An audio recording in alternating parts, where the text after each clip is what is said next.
The moment I walked into the therapist's office, I felt a knot tighten in my stomach. The soft pastel walls and the faint smell of lavender were meant to be calming, but for me they felt suffocating. Jake had insisted on coming here, saying we needed to work on us. It had been his idea entirely, and at first I was relieved. Finally, my husband was taking our marriage seriously, acknowledging that something had been off between us for months. But now, as I sat on the plush couch beside him, I felt uneasy. Dr. Miller, our therapist, was a poised, sharp-eyed woman in her late 30s. Her caramel-colored hair was perfectly styled, and she had this air of quiet authority that made it impossible not to take her seriously. She spoke with measured words, nodding empathetically as Jake described his concerns about our communication. I felt like a shadow in the room as he spoke. "We've been missing each other lately," he said, his voice full of a tenderness that made me ache. "I feel like we're not on the same page, and I don't want us to drift further apart." I nodded along, but inside I was fuming. How dare he paint himself as the doting husband, the one fighting for us, when I'd spent countless nights crying myself to sleep over his emotional distance. For months I'd felt like I was grasping at straws, trying to hold on to a version of Jake that no longer seemed to exist. He'd been distracted, pulling away from me, and now he wanted to blame our problems on some vague communication issues. Still, I bit my tongue. I wanted to give this process a chance for our marriage. Dr. Miller turned her attention to me. "Hannah, how does that resonate with you? Do you feel like you've been missing each other?" I hesitated. Her gaze was steady, but there was something in it I couldn't quite place. "I guess," I said finally. "It's been hard for me to connect with Jake lately. I feel like he's been distant, and sometimes I wonder if he's even interested in fixing things." Jake's jaw tightened and he glanced at me. "That's not fair. You know I'm here because I care." "Are you?" I shot back, unable to keep the bitterness from creeping into my voice. "Because it hasn't felt like it. You've been so absent, Jake. And now we're here, and I'm supposed to believe you care because you booked a few therapy sessions."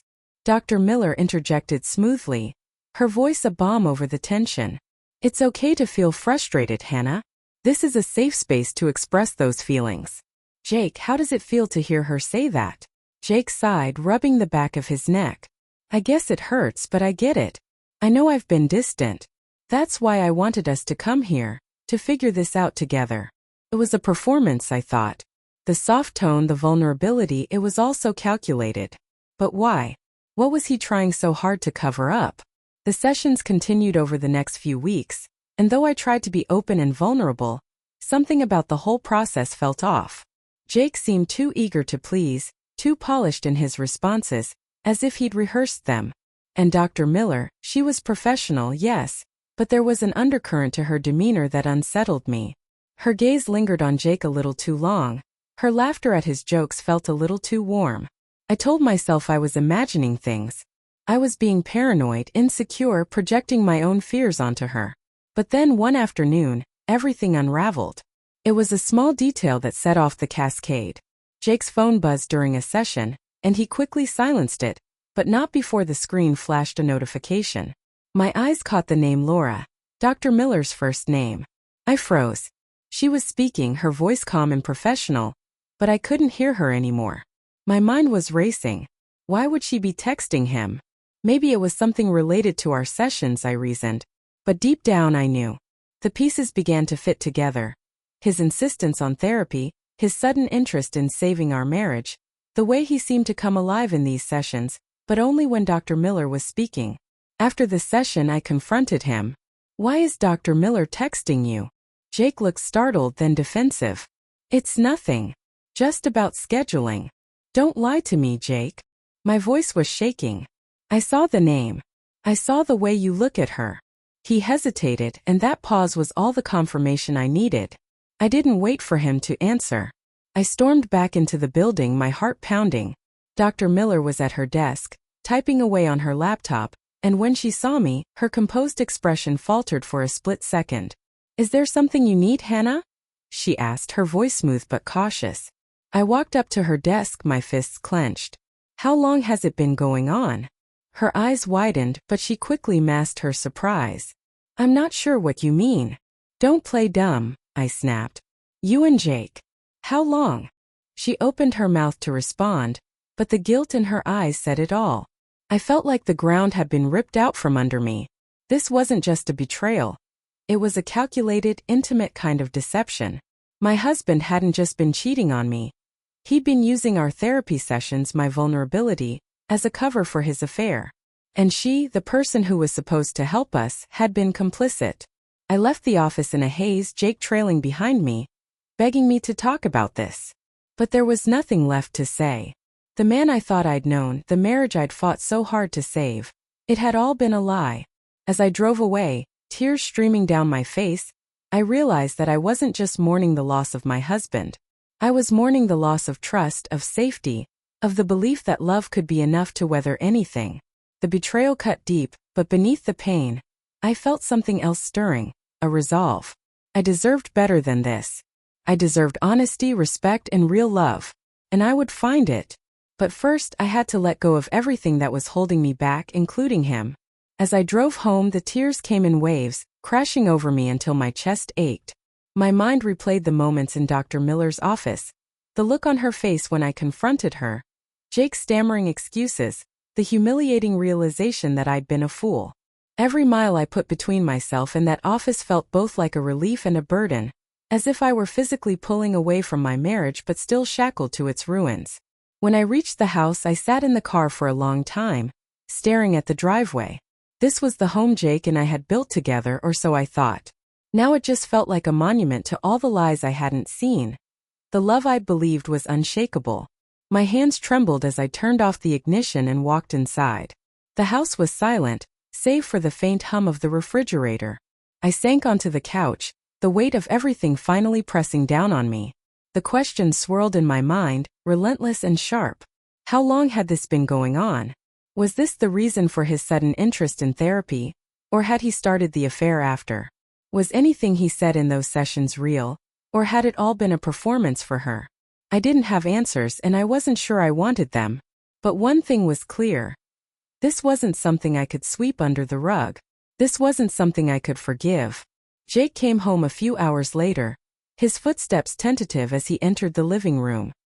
He looked wrecked, his hair disheveled, his tie loosened, his eyes rimmed with red like he'd been crying.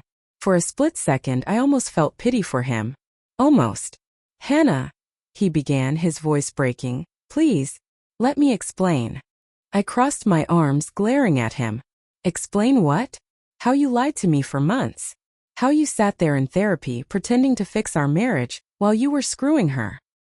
He flinched at my words, his face contorted with guilt. "It wasn't like that." "Then how was it, Jake? Tell me. Enlighten me." He ran a hand through his hair, pacing like a caged animal. "I didn't plan for this to happen. It just did. I was feeling lost and she was there. She listened." I laughed bitterly, the sound harsh in the quiet room. "Listened? That's your excuse?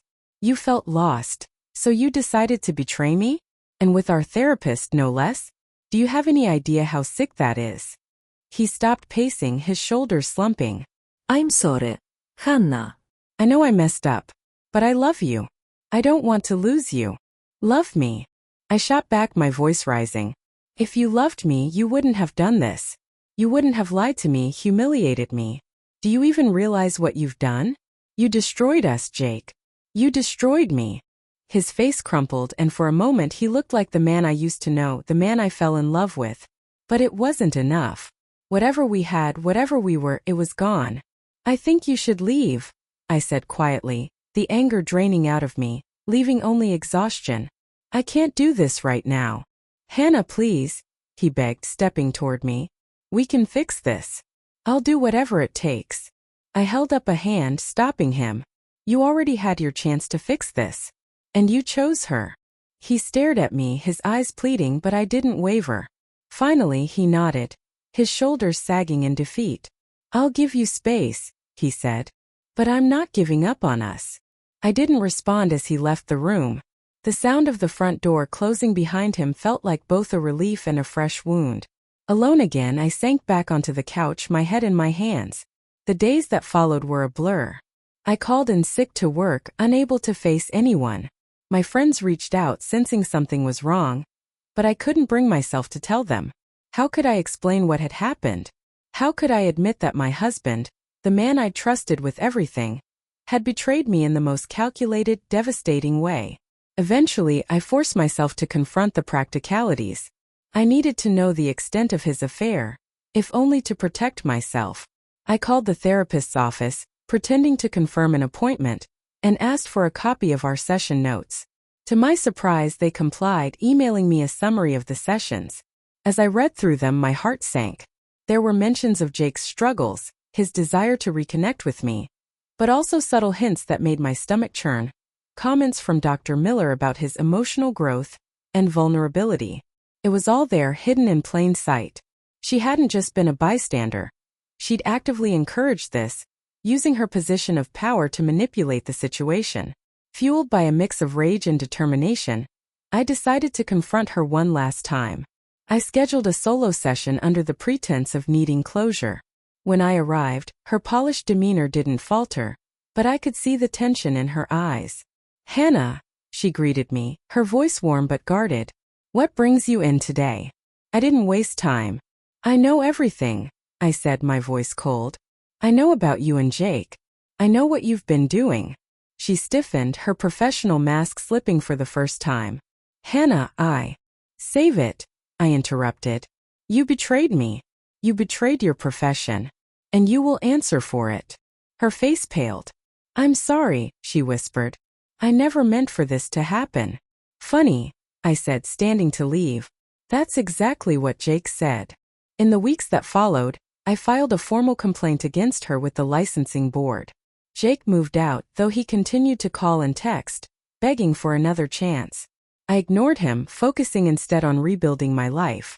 It wasn't easy. The nights were the hardest, the silence in the house, a constant reminder of what I'd lost. But slowly I began to find myself again. I started therapy with a new counselor, someone who helped me untangle the mess Jake had left behind. I reconnected with friends, threw myself into work, and even started taking a pottery class. A small act of defiance against the weight of my grief. Jake's betrayal had shattered me, but it hadn't destroyed me. And as I sat at the pottery wheel one evening, shaping a lump of clay into something new, I realized that I was doing the same with my life. Piece by piece I was rebuilding. And this time I was building something stronger, something unshakable. I was building me. As the weeks turned into months, the intensity of the pain began to dull, though it never entirely disappeared. The betrayal had carved out a hollow space in my chest, a constant reminder of what I'd been through. But life doesn't wait for you to mend. Bills needed to be paid, the house needed attention, and the world kept moving whether I was ready or not. So I moved with it. Slowly at first, like I was learning to walk again after being knocked down. Jake tried reaching out a few more times. He sent long, heartfelt texts, left voicemails where his voice cracked with emotion, and even showed up at the house once. I didn't let him in. It wasn't about holding on to anger, I was past that, or at least trying to be. It was about protecting myself. Letting him back into my life would only reopen wounds that were beginning to scar over. He had made his choices and I had made mine. My decision to file a complaint against Dr. Miller wasn't driven by revenge, though I'd be lying if I said it didn't give me a grim sense of satisfaction. It was about accountability. She had violated her professional boundaries in a way that was deeply unethical, and I wasn't going to let her do the same to someone else. I didn't expect to hear much back after submitting my report, but a month later, I received an official letter. The licensing board had launched an investigation. Her actions could lead to a suspension or even the loss of her license. It wasn't my job to judge her, but knowing that there might be consequences brought a small measure of closure. In the meantime, I focused on creating a new routine for myself. Mornings started with yoga in the living room, something I'd always wanted to try but never made time for. Afternoons were spent at work, where I threw myself into projects with a focus that surprised even me. I wasn't just trying to fill the hours, I was trying to rebuild my sense of purpose. Evenings were for me. Sometimes that meant binge-watching shows with a glass of wine. Other times it meant reading until I fell asleep on the couch. Every little thing I did felt like a step toward reclaiming my life. One evening, about 6 months after Jake moved out, I found myself going through an old box of photos. I'd shoved it in the closet after everything happened, too heartbroken to face the memories. Now I felt strong enough to look. There we were in our early days. Smiling on the beach, dancing at a wedding, cuddling on the couch with our dog Maggie. My eyes lingered on one photo in particular. Jake's arm around me as I laughed at something he'd said. We looked so happy. I felt a pang of sadness, but it wasn't as sharp as I expected. I didn't hate Jake. That realization surprised me. What he'd done was unforgivable, yes, but I couldn't bring myself to despise him. He was a flawed person who made terrible choices, but I knew he'd loved me once in his own way. It didn't excuse anything, but it softened the edges of my anger. Holding on to hatred would only weigh me down, and I was determined to let it go. As the seasons changed, so did I. I started going out more, accepting invitations from friends, even joining a book club. It felt good to laugh again, to feel like part of the world instead of hiding from it. One of the women in the book club, Claire, became a close friend. She was funny and sharp, with a dry wit that kept me on my toes. When I finally opened up to her about what had happened, she didn't offer platitudes or try to fix things. She just listened, which was exactly what I needed. You know, Claire said one night over drinks, you're a hell of a lot stronger than you think. I smiled, her words warming me in a way I didn't expect. I don't always feel strong. Strength isn't about not breaking, she said. It's about putting yourself back together after you do. That thought stayed with me, and as the days turned into a year, I realized she was right. I wasn't the same person I had been when I walked into that therapist's office with Jake. I was harder in some ways, softer in others. I was more cautious but also more sure of myself. And most importantly, I was beginning to feel hopeful again. One afternoon while walking through the park, I saw a man sitting on a bench sketching. He looked up and smiled at me. A kind, unassuming smile that didn't carry any weight or expectation. For the first time in what felt like forever, I smiled back without hesitation. It was a small moment, but it felt significant, like a door creaking open to the possibility of something new. I didn't rush into anything. I wasn't ready, not yet. But that smile reminded me that there was still goodness in the world, still people worth trusting, still love worth finding. It would take time, but I was okay with that. Healing wasn't a race. It was a journey, and for the first time in a long while, I was excited to see where it might lead. Looking back, I knew the experience with Jake and Dr. Miller had shaped me in ways I hadn't anticipated. It had been devastating, yes, but it had also forced me to confront my own resilience. I'd learned to stand on my own, to find strength in myself rather than someone else. And as painful as it had been, I was grateful for that lesson. The future stretched out before me, uncertain but full of possibility. And as I walked through the park, the sun warming my face, I felt a sense of peace I hadn't felt in years. I didn't know where I was going, but I knew one thing for sure. I was finally moving forward. Life after betrayal is a strange thing. There are moments when you feel like you've finally moved on, like you've made peace with the pain and rebuilt yourself stronger than ever.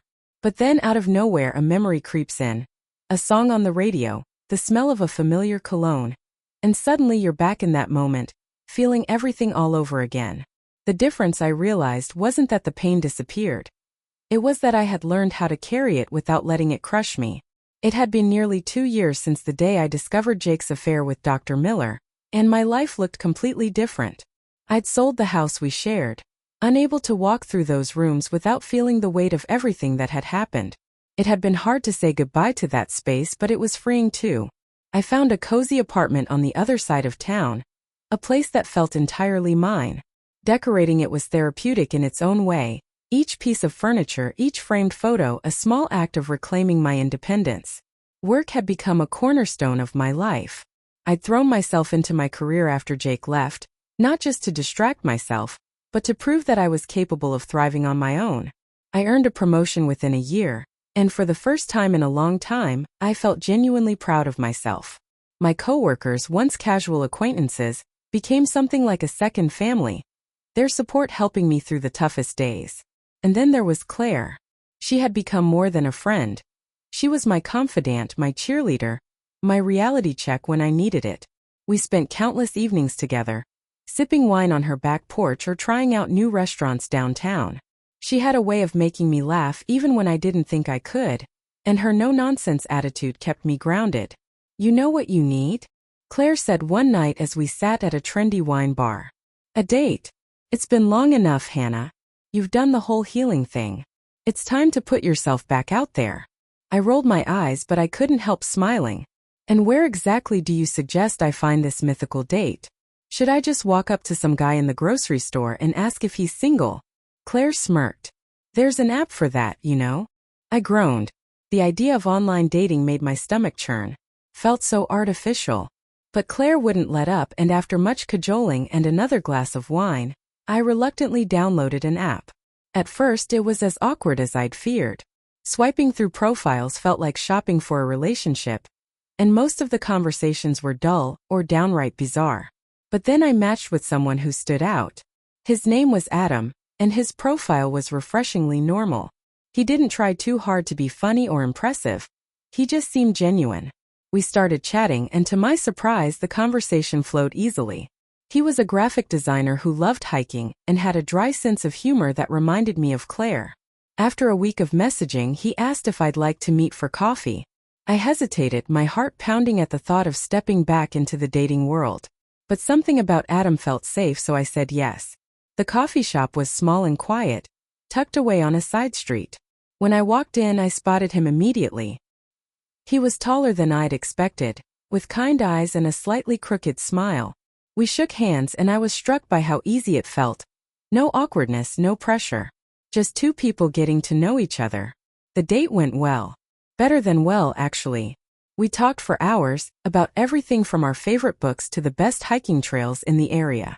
I found myself laughing more than I had in months, and when the conversation turned serious, Adam listened with an openness that caught me off guard. I didn't tell him everything about Jake or Dr. Miller, not yet, but I shared enough for him to understand that I'd been through something difficult. He didn't pry or offer empty reassurances. He just nodded and said, I get it. It takes time to heal. We parted with a hug and a promise to meet again. As I walked back to my car, I felt something I hadn't felt in a long time: hope. It wasn't about Adam necessarily.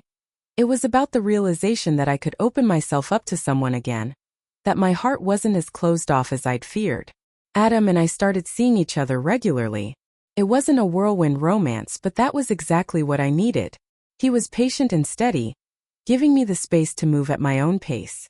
For the first time in years, I felt like I could breathe in a relationship. There were no games, no pretense, just honesty and kindness. As things with Adam grew more serious, I found myself reflecting on everything that had brought me to this point. The betrayal, the heartbreak, the months of uncertainty. They had all shaped me, but they didn't define me. I was more than what had happened to me. I was stronger, more self-aware, more willing to stand up for what I deserved. One evening, as Adam and I walked along the riverfront, he stopped and turned to me, his expression serious. Hannah, he said, I know you've been through a lot. And I know I'm not Jake, but I want you to know that I'm here. I'm not going anywhere. Tears welled in my eyes, but they weren't from sadness. They were from the overwhelming relief of realizing that I'd found someone who truly cared, someone who saw me, not as broken or damaged, but as a whole person worth loving. In that moment, I knew I was ready to let go of the past. Not to forget it, it would always be a part of my story, but to stop letting it hold me back. I wasn't just surviving anymore. I was living, and it felt damn good.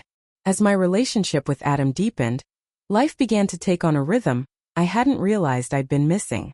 There was a kind of lightness in my days now, a stark contrast to the heaviness I'd carried for so long.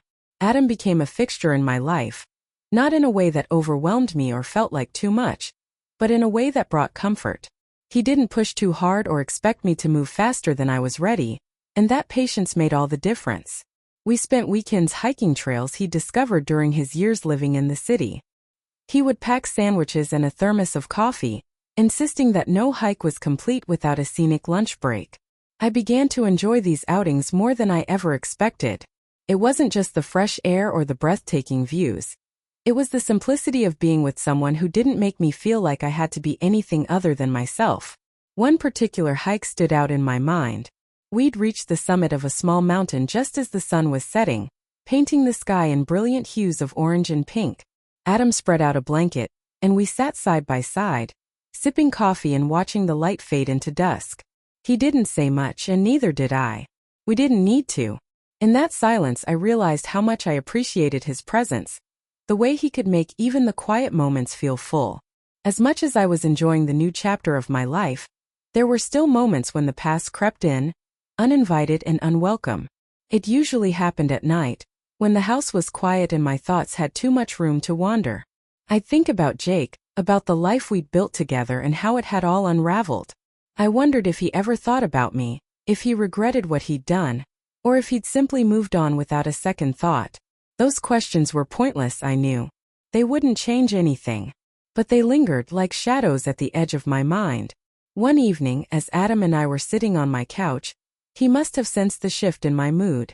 I'd been quiet all night, my thoughts elsewhere, and finally he put his hand on mine and asked, "What's going on, Hannah?" I hesitated, unsure if I wanted to open that door. But Adam had a way of making me feel safe, even when the conversation was difficult. So I told him. I told him about the nights when the memories came back, when I questioned everything I'd once believed about love and trust. I told him how hard it was to shake the feeling that I'd been so blind, so naive, and how I worried that I might never fully trust anyone again. Adam listened without interrupting, his expression thoughtful. When I finished, he gave my hand a gentle squeeze. "It's okay to feel that way," he said. "What you went through was awful, and it's going to take time to heal from it. But you don't have to rush yourself. And you don't have to do it alone." His words sank in, and for the first time I allowed myself to truly believe them.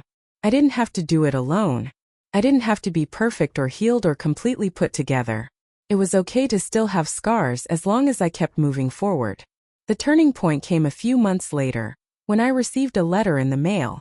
At first I didn't recognize the handwriting, but when I opened it my breath caught. It was from Jake. He apologized for everything, for the affair, for the lies, for the pain he'd caused. He wrote about how much he regretted what he'd done, how he'd been trying to figure himself out ever since, and how he hoped I could find it in my heart to forgive him someday. I sat with the letter for a long time, unsure how to feel. Part of me was angry. Why now? Why did he think I needed his apology after all this time? But another part of me felt something closer to relief. His words didn't erase what had happened, but they gave me a sense of closure I hadn't realized I needed. I didn't respond to the letter. There was nothing I needed to say to Jake. He was part of my past now, and that's where I intended to leave him. But after reading his words, I felt a sense of peace I hadn't expected. It was as if a weight I'd been carrying for years had finally been lifted. That night I told Adam about the letter. He listened, as always, without judgment. "How do you feel about it?" he asked. "Lighter," I said after a moment.